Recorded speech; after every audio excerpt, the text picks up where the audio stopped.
It has become popular practice for athletes to incorporate training with low carbohydrate availability and/or low glycogen stores. So is this a good idea, and does this result in a benefit to performance?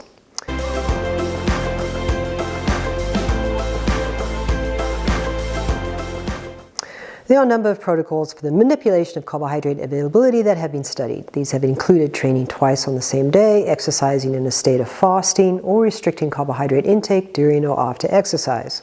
Another popular strategy is sleeping low, which consists of performing a high-intensity training session with lots of carbohydrate in the evening or afternoon, followed by a period of carbohydrate restriction during the night, and then doing a low-intensity training session while fasted the next day.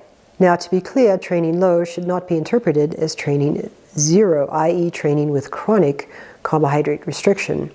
This can have some deleterious effects, including impairment of immune function, increased risk of injury, higher risk of overtraining, a reduced ability to perform high-intensity exercise, increased oxidation or breakdown of muscle protein, and downregulation of glucose transporters in the intestine, compromising one's ability to transport and oxidize carbohydrate during that all-important competition. Now, that said, there is a strong theoretical basis for doing some training with low carbohydrate availability.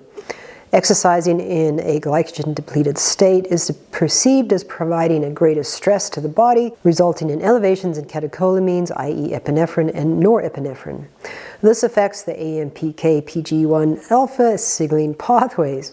These then bind to genes involved in fatty acid metabolism and those related to mitochondrial biogenesis, thereby increasing expression of these genes. Catecholamines also alter fat metabolism by activating hormone-sensitive lipase, which drives lipolysis in skeletal muscle.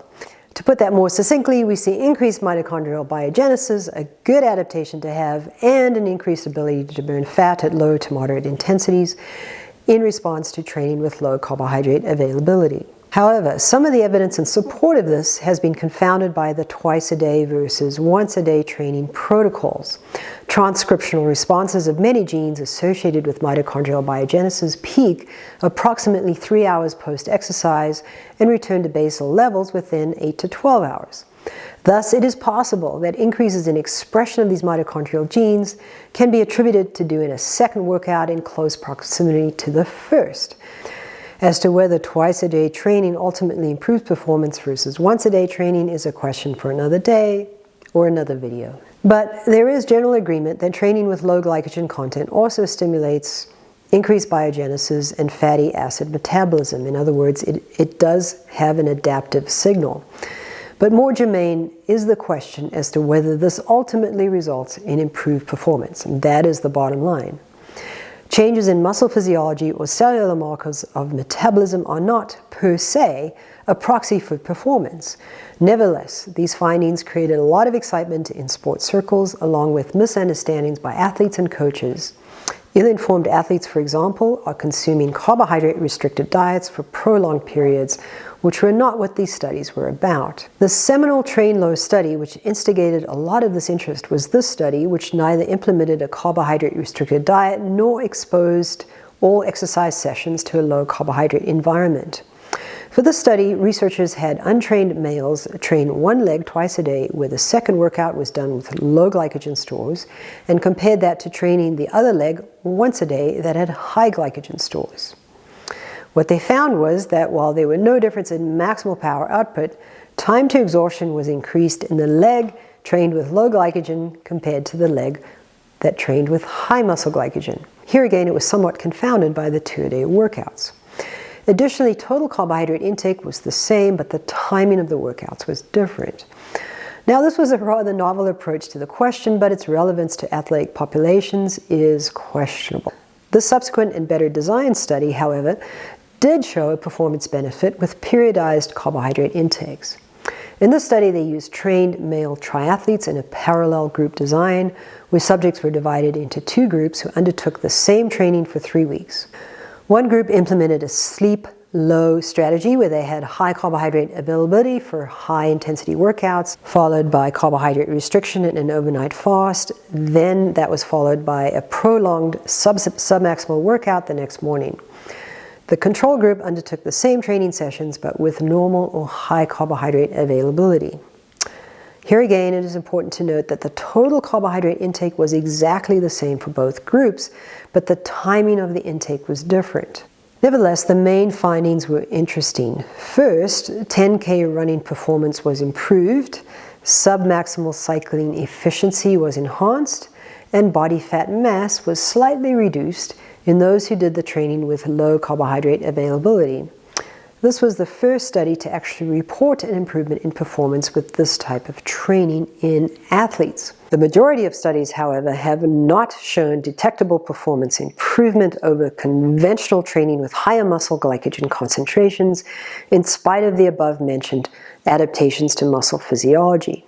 This 2021 review and meta-analysis concluded that periodic carbohydrate restriction was not a superior approach for enhancing performance in well-trained athletes.